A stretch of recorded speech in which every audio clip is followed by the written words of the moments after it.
Hey guys, welcome back to the C List and welcome back to one of my tutorials. And this week we are talking about eyebrows. Now, when Helen and I ask makeup questions when it comes to cancer treatment, brows is obviously such a huge talking point, mainly because a lot of the time you can lose them, they can become sparser, and that can be frustrating. I feel like we don't actually realise what a difference our eyebrows make to our face. So I'm going to show you how to map your brows so that you can fill them in so that they match your face shape. Now, obviously, when we are out of the craziness that is this pandemic, I'll show this demo on some maybe of you guys who have got hardly any brows, who have lost part of their brow, who maybe just have some gaps. Because as you can see, I'm lucky enough to have quite full brows. So this is more about the mapping of the eyebrow to make sure that you position them correctly, because no one wants that kind of like block scarce brow. It's just not the one.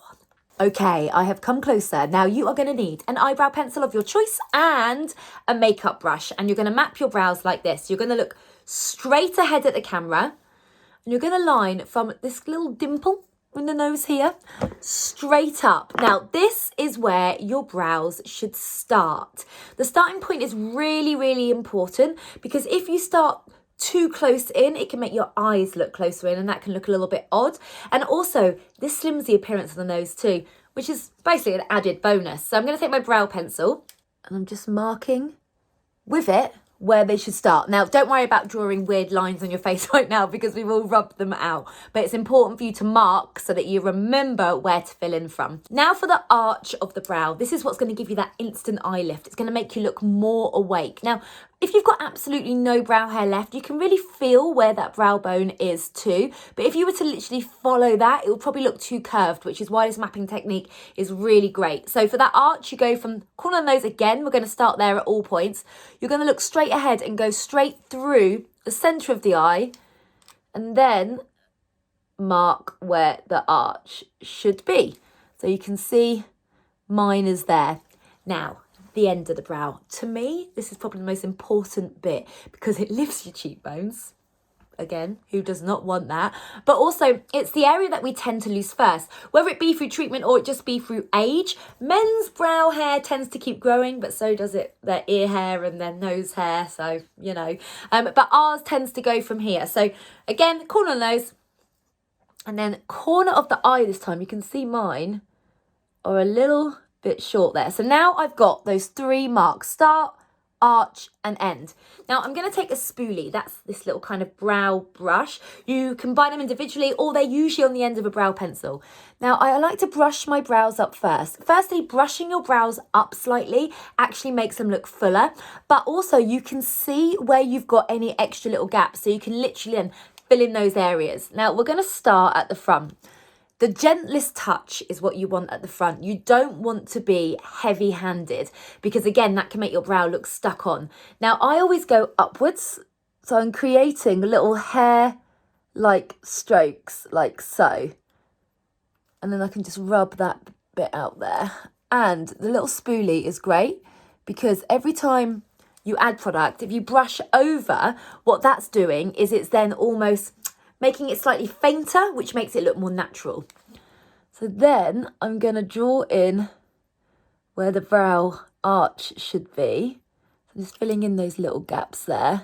And anywhere that I've got a bit of sparseness, I'll just flick the pencil through. You see I'm holding it quite high up as well. If you are using a pencil, of course, you can use a wax, a powder. If you are using a pencil, if you hold it quite close to the top, you'll have the most control. So just the arch. Now, again, I've mentioned it at the beginning, but I know I'm not the ideal person to showcase this on, because I'm lucky to have full brows.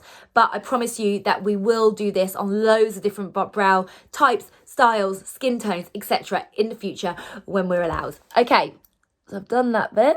And then to lengthen the brow, just go down. And again, you're just doing these little hair-like strokes, like so. And just brushing through,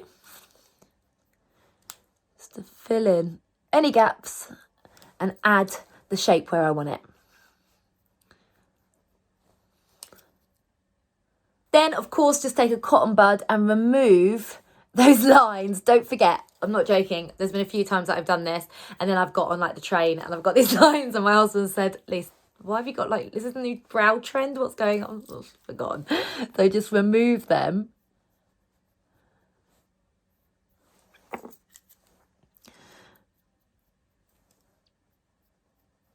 And even though I've not added too much product, by me making sure that I filled in slightly more at the front, by making sure that I've lengthened them, you can see that this brow looks more lifted, which is the result that we do want. Now, I'm going to do the other side as well. You must map them both because they are sisters, not twins. Sometimes they're long lost cousins, but you know, by mapping them both, so you're going to go from the corner of the nose straight up for the start, then you're going to go from the corner of the nose straight for the eye for the arch, and the corner of the nose to the corner of the eye for the end.